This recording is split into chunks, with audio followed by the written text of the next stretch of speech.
Lei ha fatto il vaccino, farà il vaccino, com'è la sua Guardi, posizione io su il questo? vaccino lo farò come lo fanno molti cittadini nel momento in cui sarò chiamato e sarà il mio turno.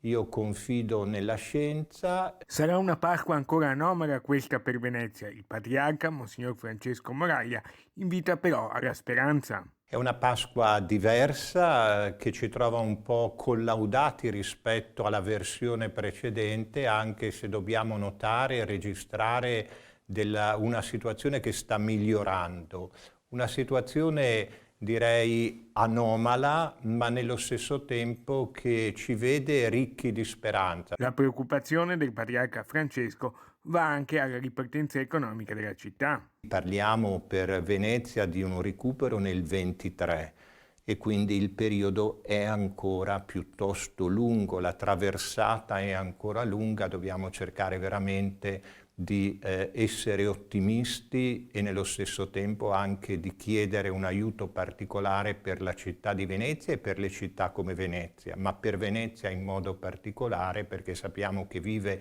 soprattutto sul turismo. È anche vero che Venezia non è solo il centro storico, ma io penso anche a Marghera, penso anche a Mestre. Venezia non è una città bella, ma è una città unica.